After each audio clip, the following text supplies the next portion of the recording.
मैंने हर तरह के शिकारियों की दुनिया में सफर किया है।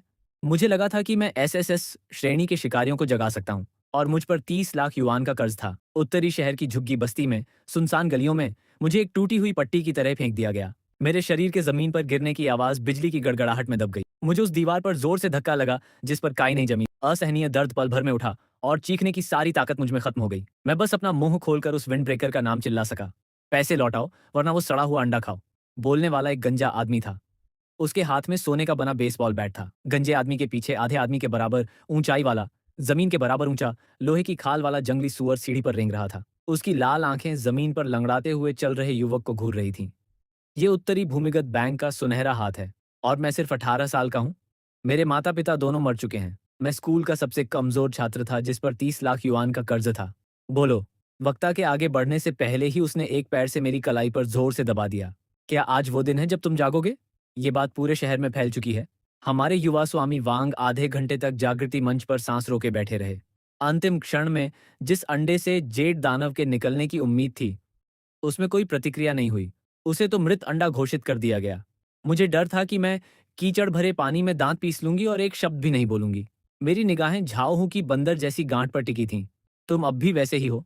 मुझे तुम्हारी आंखें सबसे ज्यादा नापसंद हैं। झाओहू क्रोधित हो गया। उसने सोने का बेसबॉल बैट गुस्से से ऊपर उठाया। क्योंकि पैसा नहीं है और अंडा बेकार है तो तुम्हारे जीवन का कोई मूल्य नहीं है। अगर तुम अपनी आध्यात्मिक तलवार निकाल लो तो शायद उसे काला बाजार में बेचकर कुछ पैसे कमा सको।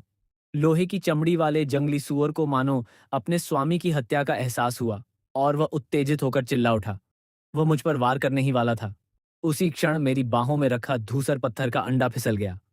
झाओ हूं की छड़ी की राख मेरे घुटनों को तोड़ देनी चाहिए थी, लेकिन वह केवल मेरे माथे को छूकर निकल आई, जिससे खून की एक बड़ी बूंद निकल आई। लाल तारे का खून ठीक धूसर पत्थर के अंडे पर गिरा। खून फिसला नहीं, बल्कि स्पंज में गहरे पानी की तरह था। रोते हुए खोल और लालची पानी ने तुरंत उसकी जगह ले ली। उच्च घनत्व वाले आनुवंशिक नमूने पाए गए हैं। मेजबान का जीवन खतरे में है। बल प्रयोग कार्यक्रम सक्रिय कर दिया गया है। मेरी धुंधली चेतना में अचानक एक ठंडी यांत्रिक संश्लेषित ध्वनि गूंज उठी। मैंने आंखें चौड़ी करके खोलीं और देखा कि एक मरा हुआ अंडा कीचड़ में लुढ़क रहा है। अचानक मेरी कमर से एक लाल रोशनी निकली। जाहू ने जमीन पर हुए बदलाव पर ध्यान नहीं दिया। वह मुस्कुरा रहा था और लोहे की खाल वाले जंगली सुअर को आदेश दे रहा था।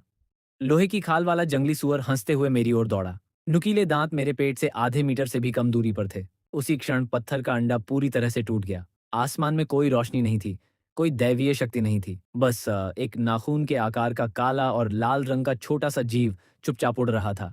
वह एक मच्छर था। यह तो एक कुपोषित मच्छर जैसा था। सिस्टम सफलतापूर्वक सक्रिय हो गया। होस्ट सिस्टम जुड़ गया है। बर्फ प्रजाति के एफ स्तर के हीमोग्लोबिन को सक्रिय करें। यह प्रतिरक्षा रोधी और घातक विष है। इसे मार डालो। मैंने अपने मन में पहला आदेश भेजा। मैंने बस उस नन्हे मच्छर को हवा में एक लाल रेखा खींचते हुए देखा, जिसे नंगी आंखों से नहीं देखा जा सकता। उसने लोहे जैसी कठोर चमड़ी वाले जंगली सुअर की पीठ पर हमला करना नहीं चुना। ये एक सूक्ष्म निर्देशित मिसाइल की तरह था, जिसने जंगली सुअर के असुरक्षित कान के छेद को सटीक रूप से भेद दिया। लोहे की चमड़ी वाला जंगली सुअर, जो हमला करने के लिए तैयार था, भयंकर अवस्था में था। उसकी भयंकर आंखों में अथाह भय झलक रहा था। उसका सिर हिलाना और जोर से चीखना पागलपन था। आखिर हो क्या रहा है? ले आओ, या तुम किस बात पर पागल हो रहे हो? जाओ। हू चौंक गया और अपना आपा खो बैठा। उसने आध्यात्मिक संपर्क के जरिए उस जानवर को शांत करने की कोशिश की, लेकिन उसे यह जानकर गहरा सदमा लगा कि उसे केवल असहनीय दर्द और मस्तिष्क ट्यूमर ही हुआ है। महज 3 सेकंड में रक्षा के लिए बने लोहे की खाल वाले जंगली सुअर ने अपना काला खून बहा दिया। उसका विशाल शरीर एक सुनहरी मछली जितना बड़ा था। तुमने क्या किया? झाऊ छड़ी पकड़े हुए कांपने लगा। उसने अविश्वास से जमीन पर पड़े शव को देखा। उसने मेरी ओर देखा जो धीरे धीरे कीचड़ से उठ रहा था। तुमने कौन सा गुप्त हथियार इस्तेमाल किया? मैंने ठंडी मुस्कान के साथ कहा। तभी उस गुप्त हथियार ने अपना दाहिना हाथ आगे बढ़ाया। उंगलियां थोड़ी उठी हुई थीं। एक काले और लाल रंग का मच्छर बड़ी नजाकत से मेरी उंगलियों पर आकर बैठ गया। उसने धीरे से अपने पंख संवारे। उसका नाम मिंगहे था, मेरे जानवर। झाओहू ने अपनी आंखें खोलीं। ऐसा लगा जैसे वह दुनिया का सबसे हास्यास्पद मजाक सुन रहा हो, लेकिन उसके सामने पड़ी लाश को वह समझ नहीं आया। मच्छर, एक घटिया मच्छर, नामुमकिन। एक मच्छर लोहे की खाल वाले जंगली सुअर की रक्षा को कैसे भेज सकता है? क्योंकि तुम नन्हे प्यारे हो।